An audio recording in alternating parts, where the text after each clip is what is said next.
A very good morning to you. Welcome to the AM News on Independent Television. My name is Evan Sunokogi. The governor of Edo State, Senator Modo Okpebholo, says his administration remains focused on delivering visible people-centered development across Edo State. Governor Okpebholo made the statement during a town hall meeting with members of the Akpakomiza movement for Tinubu, also known as Tinfigo Connect, where he reminded supporters their votes were cast with development in mind. Government House correspondent Kingsley Uchegbu has the details. Governor Okpebholo at the town hall meeting commended members of the defunct Obedient movement for declaring their support for President Bola Tinubu, assuring them that the mandate given to him by Edo people was clear and non-negotiable. He promised that nothing would distract his administration from transforming the state, explaining that some ongoing projects across the state, which include reconstruction of Sapele Road, erosion control and roadworks in Owerri, Temboga, Ute and environs, as well as interventions in long-neglected public schools, are proof of his administration's commitment to sustainable development. See what we are doing at Sapele Road. The road we are doing at Sapele Road, bet you, in the next 60, 70 years, no maintenance. Very soon you will hear a good news.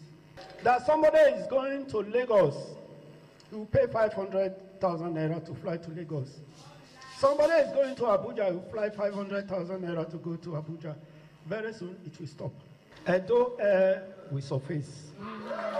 A former coordinator, Edo State Obedient Movement, Comrade Felix Ikwembo, on behalf of members of the Akpakomiza movement for Tinubu, also known as Tinfigo Connect, said the decision of the members of the Labour Party's Obedient Movement to collapse their structure to declare support for the re-election of President Bola Ahmed Tinubu in 2027 was based on confidence in the president's reforms. As a group, we reaffirm our loyalty, support, and readiness to engage at the grassroots level, ensuring that the hopes and aspirations of Edo people are fully realized. The meeting was attended by Edo State Chairman of the All Progressives Congress, Jarrett Tenebe, Commissioner for Energy and Water Resources, Honorable Washington Osifo, and other leaders of the APC. Kingsley Uchebu, ITV News. In the meantime, some Benin City residents have called on the Edo State government to urgently restore sanity to the Ultra City transport system, particularly through the strict enforcement of the state-approved color codes for commercial vehicles. They say the measure will not only improve orderliness, but also help curb rising criminal activities linked to unregistered and improperly branded vehicles. Concerned residents of Benin City are raising alarm over what they describe as a growing disorder within the city's intra-transport system. They say the neglect of the state-approved color code of yellow and red for commercial buses and taxis have made it difficult to distinguish legitimate operators from criminal elements. Security stakeholders argued that proper vehicle identification remains a critical tool in crime prevention as it enhances monitoring, accountability, and quick response by law enforcement agencies. Some residents in Benin City lament harassment and insecurity, calling for stricter regulation and enforcement to restore confidence in public transportation. Previously, we used to know that there was a color code, hot blood, and yellow, but right now, everything has gone haywire. Can you try this in Lagos State? Say you are riding commercial buses. If you know you are not commercial, don't commercial. Than for you to be Every colored vehicle for the state have a number. If any crime is being committed, you don't even need to look at the plate number. It's unsafe. We started with color pedestrian for allow different colors to be used. Responding to the concern, Edo State Commissioner for Transport, Honorable Saturday Idin, assured residents that the government is committed to sanitizing the transport sector. According to the commissioner, plans are underway to enforce compliance with approved color codes, strengthen monitoring mechanism, and work closely with security agencies to ensure safer movement within Benin City. When we are going to start enforcement, we are not going to spare anybody, and we're giving them the time of grace since November till 12th of January, which is Monday coming week. Stakeholders believe that sustained enforcement and cooperation from operators will go a long way in restoring order and improving public safety across the state capital. From Benin, Donald Ehiminyem, ITV News. The Edo State Police Command has confirmed the death of Abu Tahir Babatunde, who was kidnapped along with his elder brother, Dr. Abu Ibrahim Babatunde, in Auchi, the administrative headquarters of Efsako West local government area. The confirmation follows the circulation of a video on social media showing a body abandoned by a riverside alleged to be that of Abu Tahir Babatunde. Crime correspondent Jola Adeljo reports. The two siblings, Abu Tahir, who was a fresh medical graduate of Ambrose Ali University, and Abu Ibrahim Babatunde, who is currently undergoing housemanship at Edo University Teaching Hospital, Iyamo Uzairue, were allegedly kidnapped as they returned home from work along City Pride Road, Igbirakam, near their residence. Following the abduction, the family reportedly received a ransom demand of 200 million naira from the kidnappers on 3rd January 2026. However, on the 5th of January 2026, a video circulated on social media showing a body abandoned by a riverside alleged to be Abu Tahir, prompting public outrage. While confirming the unfortunate development, the command's public relations officer, ASP Eno Ekoedem, said investigations into the incident commenced immediately the report of the abduction was received on 2nd of January 2026. She expressed sympathy on the tragic turn, assuring that efforts are being intensified to rescue the surviving brother, who is still believed to be in captivity, and to apprehend all those responsible for the crime. The divisional police officer was immediately deployed to the scene, alongside the forest guards, vigilantes, and of course, volunteers from the Community Safety Partnership Initiative. And during such, unfortunately, the lifeless body of the younger brother was found, identified by the family, and taken for burial. The Commissioner of Police, CP Monday Agbonika, FDC, assures the good people of Edo State to please remain calm. The police is on top of this situation and will make sure that no stone is left unturned until we secure the rescue of the doctor and, of course, the apprehension of the perpetrators of this heinous crime. The investigation remains active and coordinated to prevent further incidents. From the command headquarters in Benin, Jola Deojo, ITV News. Away from that now, the National Secretary of the All Progressives Congress, APC, Senator Ajibola Basiru, says the Minister of the Federal Capital Territory, Nyesom Wike, lacks the right to interfere in the affairs of the APC in Rivers State. Senator Basiru said that the former governor is not a member of the APC and therefore lacked the locus to dabble into the affairs of the ruling party. He said this in a post on his official X handle of the APC in response to Wike's warning to him to stay clear of Rivers State politics. The former national lawmaker said, as a national secretary of the APC, he is imbued with the responsibility to protect the interests of the party and all its members and structures. According to him, as national secretary, his activities cannot be confined to his hometown, Osun State. Moving on now, the Chief of Army Staff, Lieutenant General Waidi Shuaibu, says the Nigerian Army will do everything humanly possible to stem the tide of increasing terrorist attacks in Niger and other parts of Nigeria. Shuaibu stated this in Mina, Niger State, at the opening of the 2026 Doctrine and Training Conference at the Doctrine and Training Command of the Nigerian Army. He said the Nigerian Army is committed to fully implementing the directive of President Bola Tinubu in this regard. The Chief of Army said they will massively do more deployments across the country towards achieving their goal of making Nigeria safer for all law-abiding citizens. According to Shuaibu, the Nigerian Army is leveraging technology to bolster its operational capabilities across the nation. The Chief of Army Staff said that the Doctrine and Training Conference is conducted annually to review activities and get feedback from the field. He said this is to chart plausible strategies with the review of bolstering operations in line with the challenging and complex operational environment. He said the conference aimed to critically assess the review and extant doctrinal and training efforts of the Nigerian Army. From Nigerian Army now, the Nigerian Army has commenced an investigation into the death of a 13-year-old boy allegedly shot by a soldier in Ikotabase, local government area of Akwa Ibom State. The incident, which occurred in the early hours of January 1st, 2026, along Kononete-Kong Road, Ete, sparked outrage and tension within the community. The Army Public Relations Officer 2 Brigade Mbiakuru, Captain Lawa Mohammed, said the matter has been taken over by the military police. Mohammed said the incident has been handled by the military police and is already under investigation, adding that due process would be followed.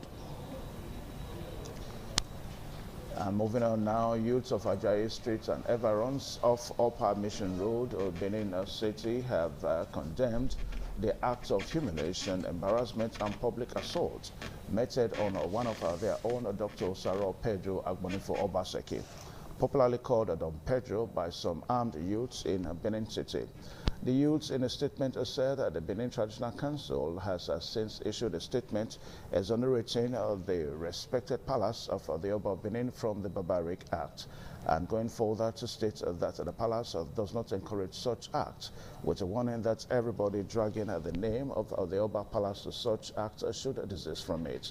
The youth of Ajayi Street and environs said while they maintain their loyalty and regard to the revered throne of the Oba of Benin and His Royal Majesty, Obaiwa II Ogidiga, they join their voices to those of conscious individuals of good conscience to condemn the barbaric acts meted on their brother Dr. Don Pedro. They appeal to security agencies and the Inspector General of Police to ensure that those behind the criminal act be arrested, persecuted, and brought to book to prevent a reoccurrence of such acts in the future. And moving on now, Chairman of the Akoko-Edo Local Government Council, Right Honorable Alabi Bliss Oshonogwe, attended the third Okpemere Cultural Festival, Okpefest 2025 in Sabogida, reaffirming his administration's commitment to grassroots integration through cultural heritage.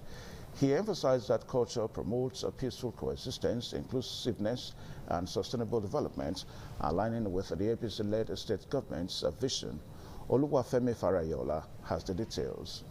Speaking at the event, Right Honorable Yekini Ideaye said the APC-led administration under Senator Monday Okpebholo prioritizes inclusiveness, peace, and sustainable development, noting that culture remains vital to community unity. He reaffirmed his commitment to infrastructural development in Somorika and assured residents of continued grassroots development across the local government. Oshonogwe praised His Royal Highness Oba Sule Idaye for maintaining peace in the area and urged youths to uphold positive values and support traditional leadership. He also called on stakeholders to support policies aligned with Edo State's SHINE agenda, focusing on infrastructure, youth empowerment, security, health, education, and food security. On his part, the Imam IV of Somorika Kingdom, His Royal Highness Oba Sule Idaye, said the gathering was imperative to encourage unity and collective efforts towards the advancement of the Okpameri people in the Committee of Nations. The revered monarch also prayed for joining mercies for all attendees. Dignitaries who attended the event include the Vice Chairman of Akoko Edo Local Government Area, Honorable Fatimbi Ayodele Azamata, Oba PCM Abudu, Oba S.A. Obaro, His Royal Highness Oba Momodu, among others. Oluwafemi Farayola, ITV News.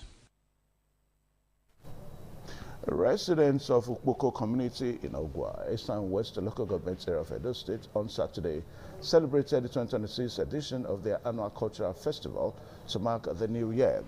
Edo Central correspondent Chris Omije reports that the yearly festival attracted sons and daughters of the community, both at home and in the diaspora.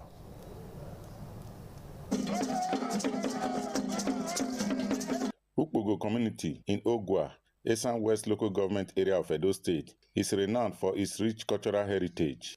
The age-long Iganade cultural dance, observed every new year, brings together sons and daughters of the community. Participants dance through the streets of Ukpogo to usher in the planting season and celebrate their cultural identity.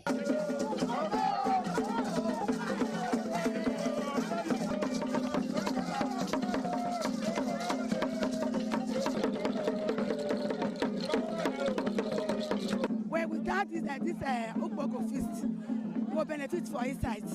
But they make us happy. They make us know each other. It's about the culture of Ukpogo. That's how we met it from our parents, and we have to take it over from them.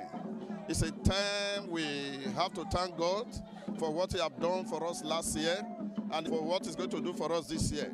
Speaking at the event, the president of Ukpogo in diaspora, Mr. Sunday Ebojelu, and the Odionwere of the community, Pa Joseph Okpebholo, said the Iganade cultural dance was inherited from their forefathers and would be sustained for generations to come. We always gather to thank God for what He has done for us for the year.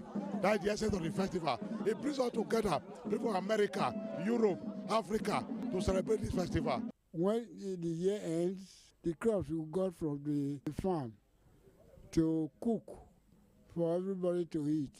We pray that we will live to the other year. The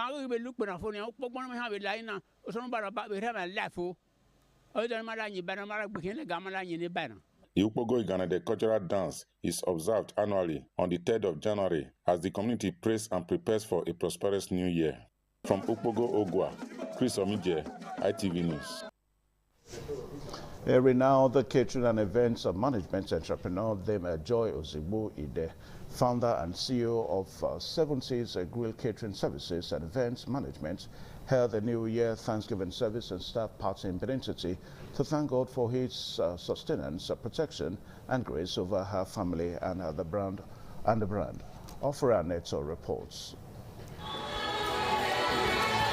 It was a moment of gratitude as management, staff, clients, well-wishers of 70s Grill gathered at St. Matthew's Anglican Cathedral, Sopomba Road, Benin City, to thank God for business growth, safe travels, and divine provision over the years. Speaking on the occasion, Dame Joy Ozigbo Ide described God as the backbone of the 70s Grill brand and expressed optimism for a productive year marked by impactful events and quality service delivery. Every year at the beginning of the year to always come back to say thank you. You know, we travel a lot. You know, we work with fire. We go from venue to venue, from state to state, you know, and His grace has been sufficient for us.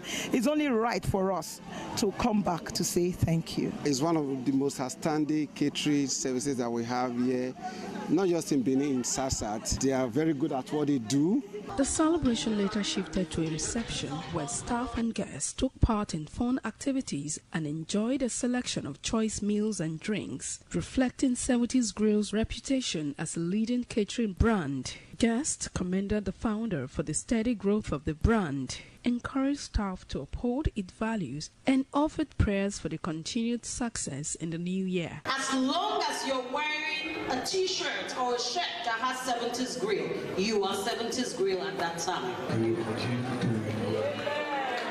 70s Grill is a brand that we love so much. It is very important to always thank God, especially when you have success. It's amazing working with her. She's a nice person. 70s Grilled Catering Services reaffirmed its commitment to excellence, quality service, and sustained growth in the catering and event management industry. From Benin, Ofure and Neto, ITV News. Ogbe Quarter has emerged the winner of the highly competitive Udo football tournament held in Ovia Southwest local government area of Edo State. The tournament, organized by the Okaigele of Udo Chief Aragua Friday, featured various quarters in the community, all of whom displayed impressive football skills to the delight of the spectators. Efosa Wangwe reports.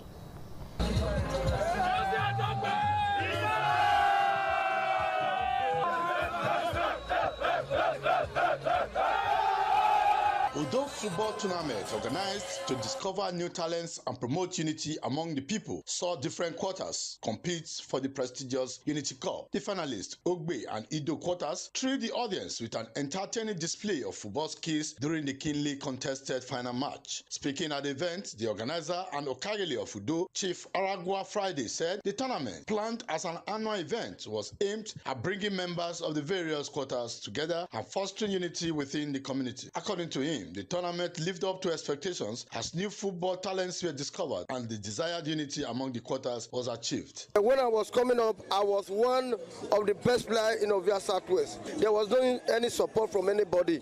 But when I found out that these children are still doing better, that is why I decided to sponsor this competition. Other dignitaries who graced the event commended the Okagele for organizing the tournament, describing it as a laudable initiative that successfully united natives of the Udo community. A very good opportunity for the indigenes of Udo, at least to promote them. We are happy, and it's a continuous exercise for the community as well. Domo, my chairman, organizer of this tournament. I want to congratulate all the teams that participated, and above all, I want to congratulate the winners of this tournament. Some of the participants, including the captain of the winning Ogbe Quarter team, said the competition had fulfilled its purpose of promoting unity and sportsmanship. I so much appreciate him for what he just did for us. The competition, some people are thinking that competition is not going to grow up to this stage. I'm very grateful for the sponsor. We are grateful. We are hoping for more. At the end of the tournament, Ogbe Quarters emerged champions. Ido Quarters finished second, while Ifa Quarter claimed the third position. From Udo in Ovia Southwest local government area, Efosa Wangwe, ITV News. And with that story now, we're in the news this morning on AM this morning. And my name is Evan Sodokuge. Good morning.